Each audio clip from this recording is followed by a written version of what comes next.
Em nome do Pai, do Filho e do Espírito Santo. Amém. Salve Maria, caríssimos irmãos, caríssimos amigos. Estamos uma vez mais juntos para meditar no Evangelho Dominical, neste que já é o 31º domingo do tempo comum. E temos hoje um Evangelho que é lindíssimo, porque é o Evangelho que narra a conversão de uma alma pecadora. Uma alma que estava presa no lodo do pecado, uma alma que estava afundada no drama da vida de pecado, e, entretanto, conhece a Nosso Senhor e que se converte de uma forma retumbante, de uma forma extraordinária. É a história de Zaqueu. Zaqueu, o publicano. Esta história, digamos, este acontecimento, esta conversão, vai em seguimento daquele Evangelho da semana passada, onde Nosso Senhor criava uma parábola entre o fariseu e o publicano. E o publicano, apesar de ser um homem extremamente pecador, digamos, do ponto de vista legal e do ponto de vista moral, entretanto, batia no peito e pedia perdão. E o Evangelho de hoje é o acontecimento real, concreto, de um publicano, ou seja, de um homem bastante afundado no mal e que, entretanto, pede perdão a Deus. Aliás, todas as leituras de hoje tratam desse tema, da conversão, de quanto Deus, aliás, a primeira leitura do livro da Sabedoria, diz que Deus adverte as almas daqueles que pecam, não é? Ou seja, fala-os lembrar dos seus pecados, através da consciência, através do seu anjo da guarda, não é? Para que eles possam crer em Deus, possam seguir os caminhos de Deus. E, de facto, São Paulo aos Tessalonicenses irá dizer que Deus quer-nos dignos de seguir aquele chamamento que Ele nos fez. E, de facto, o que acontece hoje com a história de Zaqueu é isso. É um homem chamado no meio da multidão. Aliás, vamos dizer assim, é o pior de todos dos que está ali, porque ele era realmente um publicano, um homem publicamente pecador. Mas para entendermos bem o que é que se irá passar com esta pessoa, com este homem chamado Zaqueu, eu recordo-me de um acontecimento, que é um acontecimento, enfim, que se passou, que eu ouvi narrado há alguns anos atrás. Era um homem, isto em Portugal, um homem que vivia numa cidade X e que tinha, quando era jovem, tinha emigrado para conseguir, enfim, fazer a sua vida, conseguir dinheiro. E, de facto, enriqueceu bastante. Mas enriqueceu não só, ou não sobretudo por causa da profissão que tinha no estrangeiro, enriqueceu porque roubou muito dinheiro, fez empobrecer muitas outras pessoas. Ora, este homem, quando voltava para a terra, todos os anos, ia construindo a sua casa, fez uma mansão enorme. E as pessoas nem sabiam o que é que se passava, de onde é que vinha aquele dinheiro. Pensavam, deve ter uma muito boa profissão, ganha bastante bem lá no estrangeiro. Bom, anos mais tarde, já depois da vida passar, quando viu chegar os primeiros sintomas das doenças, da juventude que já se foi, etc., quando viu a morte aproximar-se assim, a uma certa distância, esse homem voltou para a sua terra, digamos, para a sua aldeia natal, para a sua terra natal, e ficou com muito peso de consciência. Porque ele olhou para trás e viu que, de facto, ele tinha roubado durante toda a vida e ficou rico por causa disso. Então o que é que ele decidiu fazer? Decidiu reconciliar-se com Deus através da sua igreja, através da igreja da sua terra. Então foi ter com o pároco e decidiu dar um bom donativo, uma boa esmola para a paróquia. O pároco ficou arquiagradecido, porque ele pagou uma série de ornamentos litúrgicos da sua igreja que custaram muitos milhares de euros. Bom, e com isso, ele, através dessa esmola, que de facto tem um poder enorme diante de Deus, ele sentiu-se, digamos, de alguma forma perdoado por Deus. Isto é uma história que eu ouvi narrar em certa cidade onde estive uma vez e mostrando como, infelizmente, há quem roube muito e depois no final da vida, como diz aliás o livro da Sabedoria, sente muito peso de consciência. E o peso de consciência é ótimo. É ótimo porque a pessoa, por mais que tenha abafado essa consciência, Deus fala através da consciência. Ou seja, há uma distinção muito clara na consciência entre o bem e o mal. Ora, o que aconteceu com este homem, eu não sei mais. Sei que ele ficou por aqui. Morreu ou não morreu, já não sei. Será que ficou apenas na esmola? É porque, de facto, caríssimos irmãos, a esmola é um ponto de partida, mas não é o ponto de chegada. Se nós nos queremos reconciliar com Deus, João Crisóstomo, um grande doutor da Igreja, diz que há vários aspectos no ato penitencial. Ou seja, a penitência em si tem várias gamas. Uma delas é, de facto, dar esmola. Mas isso é o lado mais superficial. Porque existe outro aspecto, o aspecto da oração. Quem faz penitência pelo mal que fez, né, reza pedindo a Deus o perdão. Quem faz penitência pelo mal que fez, perdoa também aquilo que as ofensas do próximo. Quem faz penitência pelo mal que fez, arrepende-se dos pecados confessando-os. É humilde. Isto nos diz São João Crisóstomo. Ora, eu não sei se este homem, este português que foi para o estrangeiro e que depois de roubar muito voltou para a sua terra e de facto tentou se reconciliar com Deus, não sei se ele teve esses outros passos. O que é certo é que no Evangelho de hoje de Zaqueu nós vemos que este homem vivia em Jericó, de facto reconciliou-se com Deus. Vejam só o seguinte: vivia um homem em Jericó chamado Zaqueu. Este é o Evangelho de São Lucas, capítulo 19, versículos 1 a 10. Ele era chefe de publicanos. Então, chefe de publicanos significa um homem não só rico, não só ladrão, mas um homem bastante rico, porque ele era, tinha sobre a sua alçada um distrito, um bom conjunto de publicanos, ou seja, ele arrecadava mais do que os outros. Era um homem extremamente rico. E, ao mesmo tempo, um homem extremamente mal visto, porque todos olhavam para ele como o chefe do bando de ladrões. Isto porquê? Porque, como nós sabemos, os romanos tinham dominado o povo judeu, a nação judaica. E, para cobrarem os impostos à nação judaica, para levarem o dinheiro e as riquezas para Roma, eles, em vez de irem eles próprios, romanos, arrecadar os impostos, tinham contratado, dentro do povo judeu, alguns que se vendiam. A troco do dinheiro, vendiam-se para poder tirar dos seus, da sua nação, e assim poder dar esse dinheiro a Roma. Claro que eles eram muito bem postos, muito bem remunerados para poder fazer isso, porque eles perdiam a simpatia do povo, mas ao mesmo tempo ganhavam muito dinheiro. Ora, este homem Zaqueu era um desses. Era um homem que tinha-se vendido, era um traidor da pátria, era um traidor da nação. Entretanto, vivia tranquilamente, com muito dinheiro, roubando, metendo ao bolso, organizando bem os outros publicanos. Ele era um chefão, era um chefe da máfia, autenticamente. Entretanto, ele procurava ver Jesus, mas não conseguia vê-lo devido à multidão, porque pois era de pequena estatura. Isso é uma coisa muito curiosa, caríssimos irmãos.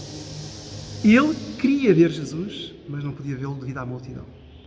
Então queria ver Jesus. Porquê que este publicano queria ver Jesus? Alguns dizem que era por mera curiosidade, mas não parece ser só isso. Talvez a início, assim, talvez tenha sido curiosidade, mas depois de ele ouvir falar da Boa Nova, depois de ele ouvir falar dos milagres de Jesus, depois de ter ouvido a descrição de como é que era o homem de Deus, o Messias, ele ficou, de alguma forma, uma chama cá dentro da sua alma ainda brilhava. Uma chama cá dentro da sua alma ainda dizia: eu sou chamado por outras coisas. Eu não fui só chamado para conquistar, para conseguir dinheiro. E nós sabemos, de facto, que o dinheiro é um dos piores apegos que o homem pode ter. Porque quando a pessoa vai conseguindo dinheiro de uma forma fácil ou até de uma forma ilícita, ela vai se apegando cada vez mais, vai ficando cada vez mais presa ao dinheiro, querendo cada vez mais lucro, ela não se sacia. O dinheiro é insaciável. Porque o dinheiro também traz muitos outros prazeres, muitas outras riquezas, muitos outros bens. Ora, entretanto, no fundo da alma dele, no fundo da consciência dele, ele ainda tinha um elan, algo que o chamava por outras coisas. E ao ouvir falar de Jesus, Nosso Senhor, ele tinha ficado admirado. Não era só curioso, ele tinha admiração. Então ele queria ver Jesus, mas não via por causa da multidão. E é uma coisa muito curiosa. A multidão, muitas vezes, impede-nos de ver a verdadeira estatura de Jesus. O que é que significa a multidão? Aqui são os da sua terra. E é o que acontece também connosco, muitas vezes, caríssimos irmãos. Às vezes aqueles da nossa terra, da nossa cidade, da nossa aldeia, aqueles que são mais próximos, impedem-nos de ver Jesus. Ou seja, limitam a nossa vista. Porquê? Porque nós queremos dar passos na vida da religião, passos na vida da fé, passos na união com Deus, e eles dizem: não, não precisa de tanta coisa. Para que ir à procissão? Mas para que ir à igreja? Para que rezar? Não é? Basta ter fé. Eu tenho a minha fé. E a pessoa então tem dificuldade de ver quem é Deus. Porquê? Porque os próximos, o círculo mais íntimo, mais próximo, muitas vezes, não sempre, mas enfim, muitas vezes, é quem nos impede de ver a Deus. Ora, então ele correu à frente e subiu a um sicômoro para ver Jesus que havia de passar por ali. Então, saiu da multidão, foi para o alto de uma árvore para ver Jesus passar. Então ele que já tinha olhado e já se tinha admirado por Nosso Senhor, de repente ouve isto: Zaqueu. E ele: Zaqueu? Sou eu. Zaqueu, desce depressa, que eu hoje devo ficar em tua casa. E toda a gente ficou a olhar para a árvore e ver: o quê? O mestre vai jantar em casa deste publicano? Quer dizer, foi uma espécie de uma reviravolta nas consciências ali. Porque quando já se viu, como é que o mestre vai à casa de um pecador? E Zaqueu ficou perplexo, ficou admirado. Ele chamou-me pelo meu nome. Como é que ele sabe o meu nome? Como é que Jesus sabe o meu nome? Como é que ele sabe o nosso nome? Ou seja, ele sabe o nosso nome desde a eternidade. E então, Nosso Senhor estava à espera desta atitude dele. Estava à espera que ele saísse no meio daquela multidão, subisse àquela árvore e de lá de cima contemplasse, maravilhado, o mestre que passava. Bom, ao verem isto, todos murmuravam, dizendo: foi hospedar-se em casa de um pecador. Entretanto, Zaqueu apresentou-se ao Senhor, dizendo: Senhor, eu vou dar aos pobres metade dos meus bens, e se causei qualquer prejuízo a alguém, restituirei 4 vezes mais. Então vejam só o seguinte, caríssimos irmãos. Primeira coisa, recebeu Jesus com alegria. Ou seja, ele estava tão encantado que toda a vida que ele tinha tido, digamos, ficou para o segundo plano. E ele, apesar de ter uma vida bem estabelecida, o establishment dele era bastante tranquilo, bastante, enfim, bem montado, entretanto, ele despoja-se, ele está disposto a largar metade dos bens e restituir 4 vezes mais. Porque, de facto, segundo a lei, ele tinha a obrigação de repor 4 vezes mais daquilo que tinha roubado. Mas aqui, caríssimos irmãos, nós vemos o quanto havia autenticidade neste homem. O quanto havia autenticidade. Vejam só, aquele outro caso que eu contei agora há pouco, quer dizer, ele apenas deu uma esmola. Pagou muitos milhares de euros, mas não sei se confessou, se pediu perdão, não sei de mais nada, só soube disso. Este homem, Zaqueu, vejam só, ele tem alegria de receber o Nosso Senhor, apesar de que o Nosso Senhor, entrando na sua casa, vai obrigar a uma mudança de vida. Porque quando o Nosso Senhor entra, a obrigação de vida é fundamental.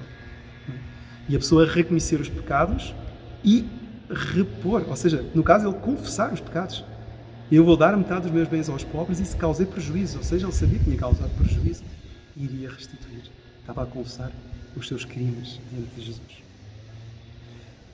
E depois Nosso Senhor então vai dizer: hoje entrou a salvação nesta casa, porque Zaqueu também é filho de Abraão. É muito bonito porque um dos padres da igreja diz: porquê que Nosso Senhor diz isso? Zaqueu também.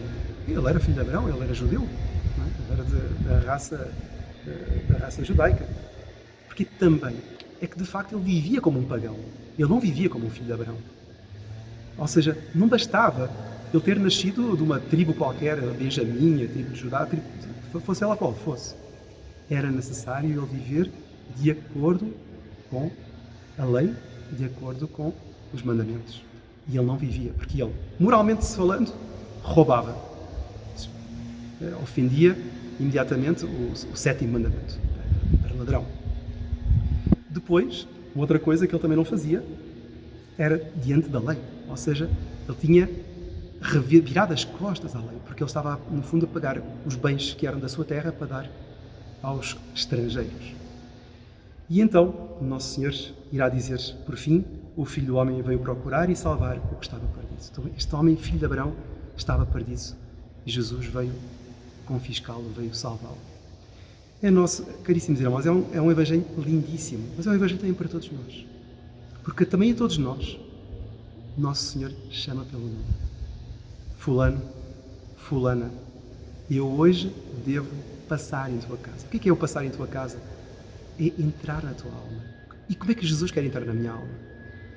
Se eu me afastei através do pecado, pode não ter sido o roubo, mas pode ter sido uma ofensa moral, pode ter sido uma divergência qualquer, em algum ponto por onde eu me afastei há não sei quantos anos de Deus. O Filho do Homem veio salvar o que estava perdido. Eu nunca posso sentir perdido. Ninguém pode sentir perdido, porque o nosso Senhor veio salvar, sobretudo, aqueles que estavam perdidos.